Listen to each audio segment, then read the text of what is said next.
Hola, muy buenos días a todos. Agradezco la consideración y la invitación por parte del Comité Científico de la Asociación, de manera especial a la doctora Irene Mazariegos y al doctor Parellada, y la oportunidad de conocer esta hermosa ciudad que es la primera vez que estoy aquí en Guatemala. Bien, el tema que me corresponde ofrecerle a ustedes es hablar de la recurrencia en enfermedad de Crohn. Y la agenda que pretendo compartir es hablar cómo se evalúa y se diagnostica la recurrencia de la enfermedad posterior a la cirugía y las estrategias que existen para poder evitar la recurrencia de la enfermedad. No puedo desligar las estrategias médicas de las estrategias quirúrgicas, puesto que para evitar la recurrencia necesitamos de esta combinación de estrategias en estos pacientes. Pareciera que una vez que nos llega a nosotros a la consulta un paciente con enfermedad de Crohn y decidimos realizar una resección quirúrgica del sitio estenosado o fistulizado, pues terminó la enfermedad. Sin embargo, no es así. Pareciera que ya vimos la luz al final del túnel, sin embargo, nos estamos enfrentando a una enfermedad que puede presentar nuevamente recurrencia. No olvidemos que esta enfermedad puede afectar desde la boca hasta el ano, y lo que hemos resecado es un segmento de lo que prácticamente puede estar afectado. Sin embargo, esto no nos debe abrumar, porque en este túnel pues tenemos la oportunidad de tener varios accesos de luz que nos van a ayudar a tratar este tipo de pacientes. Y vean nada más lo interesante que tenemos aquí. La enfermedad propiamente comienza a recurrir desde la primera semana que nosotros realizamos una resección quirúrgica. Podemos tener ya recurrencia histológica. Esto, si nosotros lo transpolamos a 5 años de seguimiento de las cirugías, hay series que reportan entre el 50 al 70% de la recurrencia de la enfermedad.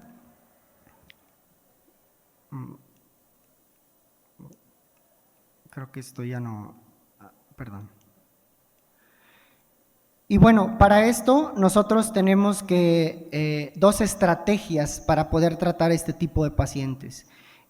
Tratar de forma temprana a los pacientes para evitar recurrencias, o bien mantenernos expectantes hasta que el paciente presente alguna sintomatología.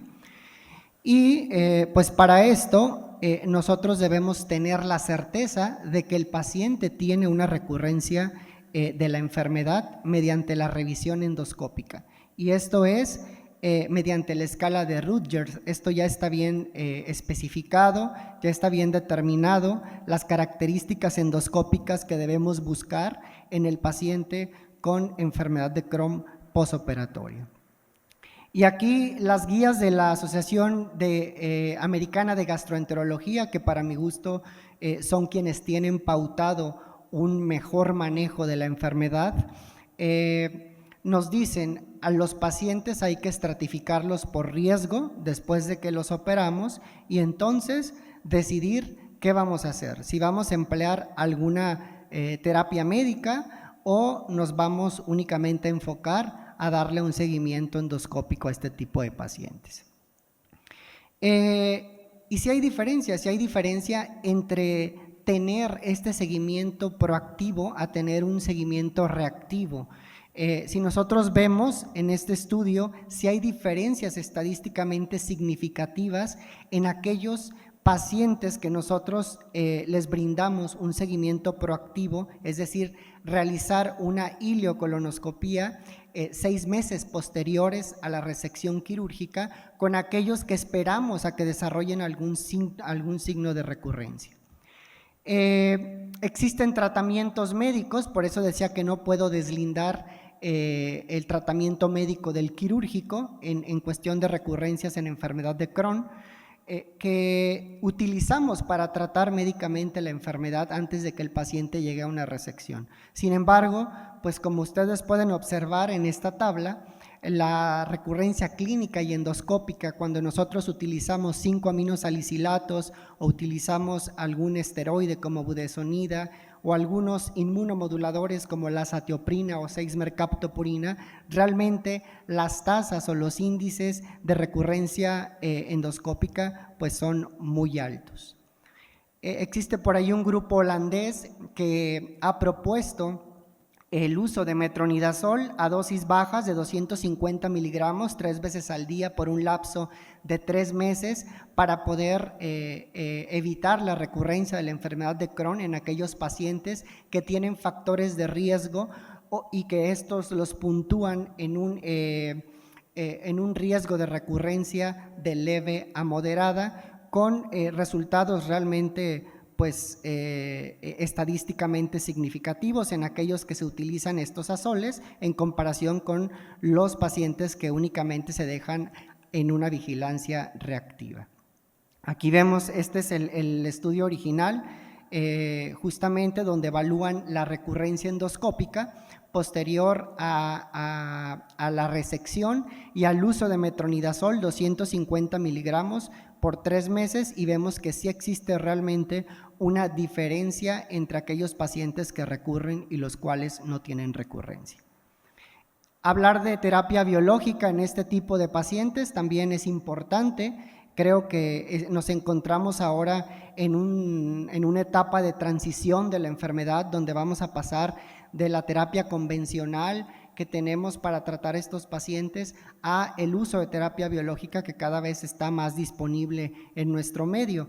Y hoy por hoy el tratamiento para tratar las recurrencias en la enfermedad de Crohn, sobre todo en aquellos que tienen una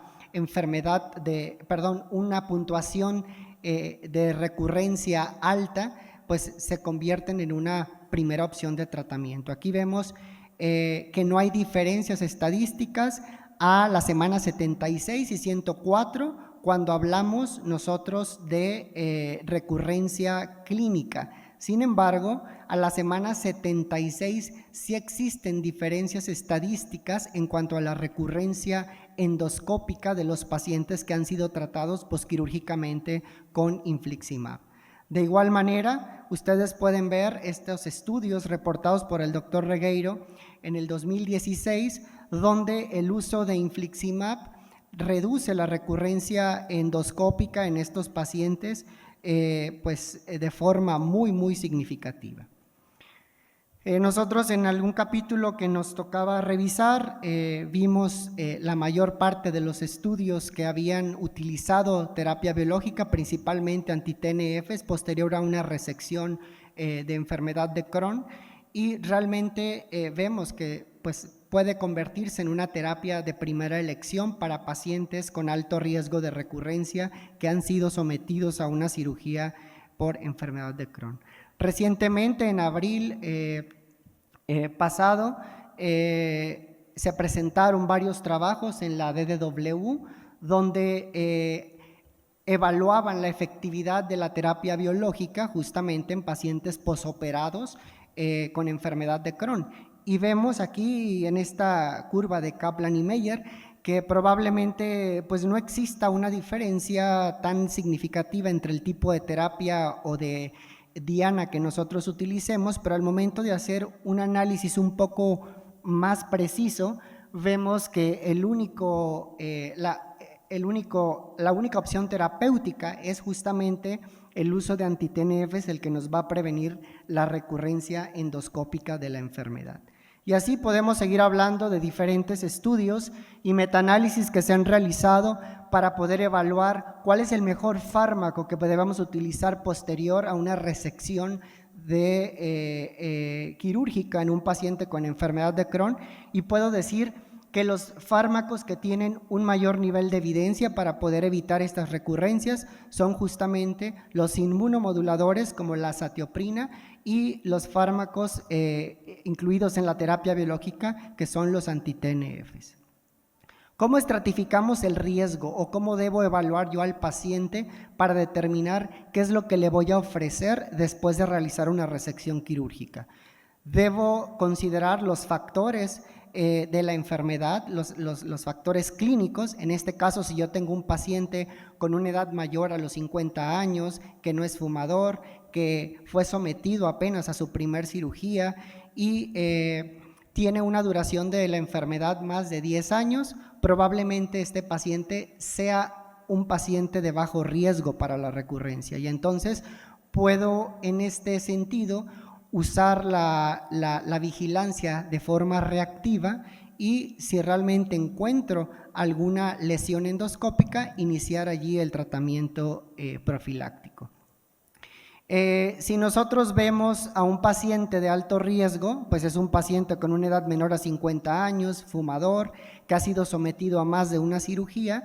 Aquí tenemos un riesgo de recurrencia endoscópica más o menos del 80% y de recurrencia clínica un poco mayor al 50%. Este paciente será candidato en primera instancia a tener fármacos inmunomoduladores y terapia anti-TNF posterior a la resección quirúrgica. Hemos propuesto nosotros este algoritmo de seguimiento justamente estratificando a los pacientes de bajo y alto riesgo, los de bajo riesgo únicamente con el seguimiento reactivo, como ustedes pueden ver. Si no hay recurrencia después de los hallazgos endoscópicos reportados a los 6 meses, pues entonces se realiza la vigilancia habitual con un estudio endoscópico cada año o cada 3 años. Y si existe la recurrencia, pues habrá que tratar al paciente. En los pacientes con alto riesgo iniciamos la elección es monoterapia con anti-TNF. Si nosotros no tenemos terapia anti-TNF, lo indicado es iniciar azatioprina, es iniciar un inmunomodulador y realizar el seguimiento del paciente. El doctor Regueiro justamente agrega esta parte de los pacientes con riesgo moderado, que son los que tienen factores intermedios para poder tener recurrencias endoscópicas de la enfermedad, y él propone utilizar un inmunomodulador asociado a metronidazol para evitar las recurrencias. Y bueno, lo que nos ocupa también aquí es el manejo quirúrgico del paciente. ¿Existen realmente estrategias quirúrgicas para poder disminuir el riesgo de recurrencia en la enfermedad de Crohn? Realmente lo que ha estado reportado en los últimos años, hablando del 2007 hacia la fecha, vemos que realmente no existe una diferencia estadísticamente significativa inicialmente en lo que se publicaba en el 2007 entre si realizar una anastomosis término-terminal o látero-lateral con el riesgo de recurrencia en estos pacientes. Sin embargo, 7 años más tarde, los metaanálisis se pronunciaban un poco más a favor de las anastomosis látero-laterales, y esto es por la amplitud de la boca que quedaba justamente en la anastomosis, y que esto se llegaba a decir que evitaba las recurrencias. Realmente no existe tampoco una diferencia estadísticamente significativa en la presencia de estenosis de la anastomosis en cuanto a si nosotros elegimos hacer un tipo u otro de anastomosis, y tampoco si esta es en asa o si es terminal. Realmente no existe una diferencia estadística entre realizar una u otra tipo de confección de anastomosis. Estos son datos reportados por un grupo de Nueva York apenas en abril en la DDW, y tampoco en el seguimiento en el tiempo, tampoco vemos nosotros que exista un riesgo de estenosis según el tipo de confección de anastomosis que nosotros realicemos. En lo que sí estamos hoy es en 2 técnicas innovadoras que se han venido utilizando para poder evitar la recurrencia de la enfermedad. Y me refiero a la resección extendida del mesenterio, que los primeros reportes los tenemos en el 2018, y justamente es realizar una resección del mesenterio donde nosotros macroscópicamente vemos afección de la enfermedad. Recordemos que el mesenterio en la enfermedad de Crohn tiene justamente pues un papel primordial en la fisiopatología de la enfermedad. Entonces, con esto prácticamente resecamos toda la zona afectada adyacente al sitio de las estenosis o del sitio donde ha afectado la enfermedad, y esto ha evitado las recurrencias de la enfermedad. En este primer acercamiento a la técnica vemos cómo quienes utilizan esta resección extendida del mesenterio tienen apenas un 2.9% de recurrencias de la enfermedad en el seguimiento a más de 60 meses, en comparación con el 30% de los pacientes que no realizan esta resección extendida del mesenterio.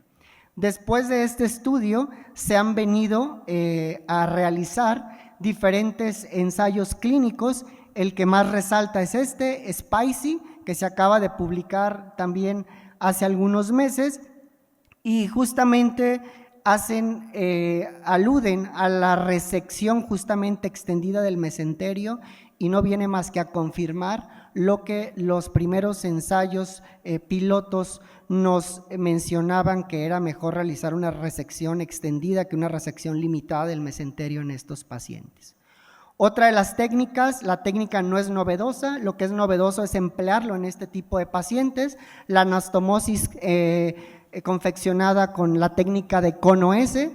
Justamente en esta técnica lo que se realiza es hacer una resección del segmento afectado con sutura mecánica. Posteriormente estos dos pilares se van a afrontar realizando o teniendo un punto de apoyo para posteriormente realizar unas incisiones transversales y realizar una anastomosis manual de forma transversal manual. Además de que evitamos con esto que la anastomosis quede justamente en contacto con el mesenterio, pues tenemos una mayor amplitud del sitio de anastomosis, y con esto puede tener un fácil acceso para el seguimiento endoscópico de la enfermedad. El ensayo SUPREME en enfermedad de Crohn justamente reporta un beneficio del uso de este tipo de anastomosis al seguimiento entre 6 y 18 meses, con una diferencia estadística muy significativa entre utilizar una técnica de anastomosis convencional. Apenas el año pasado reportaban la unificación de estas dos técnicas, el realizar la anastomosis de cono S y aunarlo a una resección extendida del mesenterio. Hasta ahora no tenemos reportes de seguimiento a largo plazo de recurrencia de la enfermedad. Sin embargo, pues se ve prometedor, dado que no incrementa las complicaciones posoperatorias. Se ha visto que disminuye el riesgo de dehiscencia de anastomosis en los pacientes con enfermedad de Crohn, y realmente en tiempo y en tipo de abordaje no es diferente a la cirugía convencional que utilizamos para la enfermedad. En el servicio de coloproctología de nuestro hospital hemos realizado justamente el primer caso de esta combinación de la anastomosis de cono S con una resección extendida del mesenterio en un paciente con enfermedad de Crohn. Justamente el paciente pues le fue muy bien, pudo salir del hospital al 5.º día después de estar hospitalizado. Era un paciente con una estenosis franca en iliocecal. Se realizó la resección convencional y utilizamos estas dos técnicas. Ahorita llevamos escasos 2 meses de seguimiento con el paciente. Se catalogó como un paciente con riesgo moderado para una recurrencia, y actualmente se sigue en tratamiento con azatioprina. Este trabajo pues fue aceptado y será presentado próximamente como el primer caso en nuestro país que ha utilizado la combinación de estas dos técnicas. Y pues esto sigue en estudio. Justamente apenas en el pasado mes de abril en Inglaterra acaban de abrir este ensayo clínico MERCAT, que va a evaluar justamente los desenlaces en la recurrencia de enfermedad de Crohn utilizando estas dos técnicas combinadas. Para concluir, pues puedo decirles que la enfermedad de Crohn no termina en una cirugía resectiva. Debemos continuar el seguimiento y vigilancia de estos pacientes y pues debemos estratificar el riesgo de recurrencia posoperatoria en estos pacientes y tratarlos conforme a la evidencia existente. Realmente no existen hasta ahora criterios o algoritmos unificados en cuanto al tratamiento quirúrgico de elección de cómo tratar estos pacientes, y creo que es la tarea que nos corresponde en los próximos años dilucidar para el beneficio de nuestros pacientes. Pongo a su disposición estos dos libros en los cuales he podido contribuir justamente en el manejo de la enfermedad inflamatoria intestinal, en el manejo quirúrgico especialmente, y pues sin más agradezco mucho la atención.